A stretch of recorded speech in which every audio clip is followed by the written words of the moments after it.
Yes, we finally have it. Confirmation that Apple's iPhone 15 lineup is launching at an Apple event next month on either September 12th or 13th. It's not gonna get delayed until October, thankfully, which means we only have 1 month left to go. Now, this was actually confirmed by Apple themselves during their stock earnings release last week, where they said they're expecting a big jump in iPhone orders in this current quarter, which actually ends at the end of September, which means Apple is basically telling us they are gonna have the new iPhone 15 launch in September, no delays. Now, there is a chance that the actual delivery date of at least one of the Pro models is getting delayed until October, but I'm actually gonna have to disagree for one big reason. So in this video, I'm gonna go through 5 new iPhone 15 updates that you absolutely must hear if you're planning on upgrading. So let's jump right into number 1,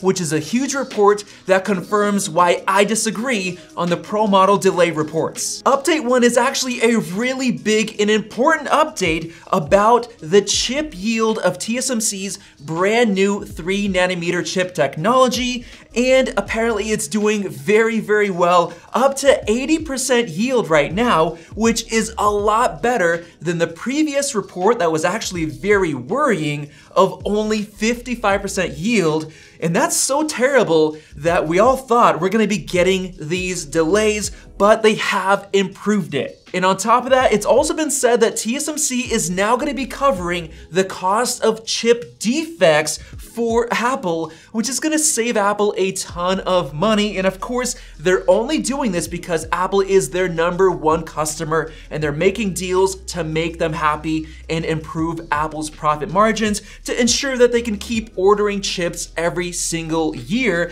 And this is gonna be huge for the A17 Bionic because Apple is gonna be way ahead of the competition, with only Intel starting to order 3nm chips potentially next year, nobody else. But now getting into update number 2, this is a big one that happened over the weekend. We've started to see a bunch of leaked iPhone 15 Pro cases from actual multiple sources with different case manufacturers making them, and they confirm something great. First of all the cases look great. They have MagSafe built in with huge camera bumps. They look very similar except for one major detail. These new cases have something else instead of a cutout for the mute switch. There's a new button built for the additional action button that's coming to the Pro models only. Now, of course, we've heard a lot about the action button before. It's basically gonna replace the mute switch, and it's gonna make it a lot more useful because some people, they just leave it on silent forever. They don't even touch it. It's basically just sitting there, useless for no reason. But now you're gonna be able to customize this new button and make it do various things. Like, for example, we actually had a leak with an iOS 17 beta code about some of the options that Apple's gonna allow you to do. Like, for example, you can launch a shortcut, you can open the Translate app, open the camera, take photos, open voice memos. You can use it, of course, as a mute switch, enable focus modes, enable accessibility options, enable the magnifier or the flashlight, and probably a lot more. And I am so excited to be able to make custom shortcuts to do specific things on my iPhone. And Parker Ortolani also made a concept showing what it could look like when you choose your different customizational options for the action button when it comes, so it's very exciting. Now for update number 3, the iPhone 15 Pro models are gonna have 256 gigs of base storage. Now this was speculated and rumored for a while,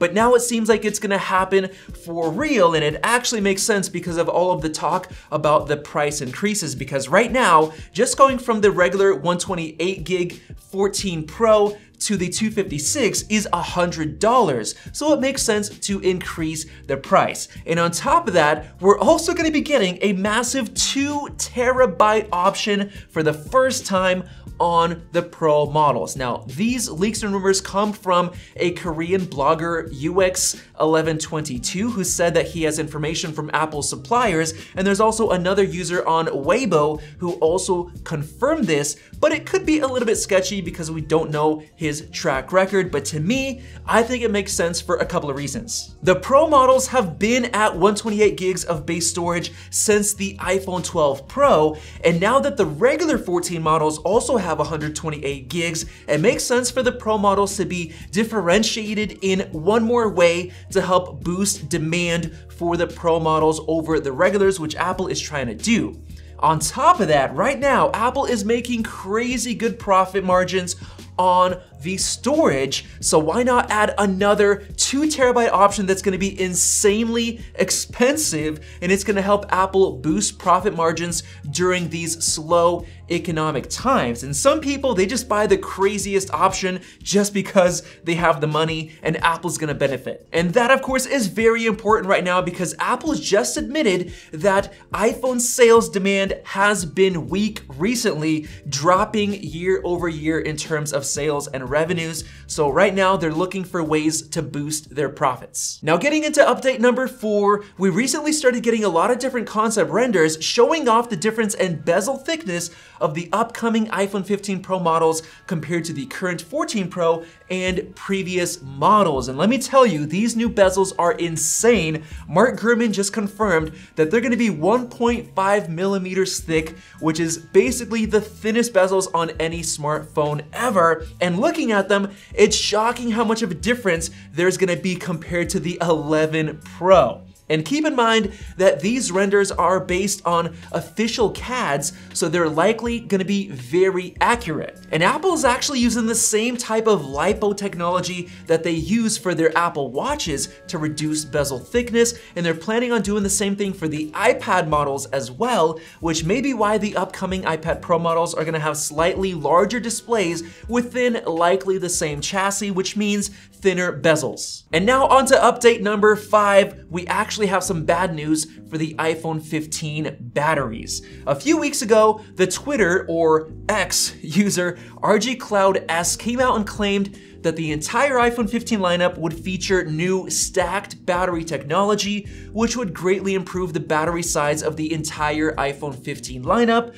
alongside a bunch of other benefits from that technology. Well, he just came out and gave us an update saying that Apple has apparently delayed this tech until the iPhone 16 lineup, probably because Apple feels like they have enough to make the 15 lineup enticing enough to upgrade. So why not save some of the good tech to make sure that the 16s are another great upgrade year? But the worst part is that he also said that there were some other leaks connected to the battery tech, like faster 40-watt wired charging, as well as 20-watt MagSafe wireless charging, and all of that is apparently getting delayed until that stacked battery tech comes next year. So with all that said, let's hope we have enough upgrades, especially with Apple's A17 chip, to make it a really good upgrade for the iPhone 15 lineup, especially the Pro models. Now, here's what I'm personally excited for. You let me know your thoughts down below on which feature you really want to see, but I am so excited for the new titanium finish because it's going to make the phone a little bit lighter, but I also think it's gonna help reduce fingerprints and give it a really nice feel. I'm also very excited for the action button because it's gonna be a lot of fun to play with. Hopefully it has really good haptic feedback so you can just click it all day, kind of when you're trying to find something to do or you're bored. And hopefully it's also very useful as well with doing shortcuts or your camera or whatever else. I also really wanna see that new rounded edge redesign because it's gonna be more comfortable to hold in your hands. It's gonna feel a lot better without kind of digging into your palm. And the big one is the thin bezels, which is gonna be amazing for everyday use. Just looking at it all the time, watching videos, watching movies, it's just gonna be a better experience overall. And finally, USB-C means that I can finally ditch all of my lightning cables because right now I'm using MagSafe for basically my Apple Watch and my AirPods as well. So let's finally move over to USB-C. You let me know your thoughts and features down in the comment section below. Subscribe right up there and watch a couple of our great videos over there. Thanks for watching and we'll see you in the next video.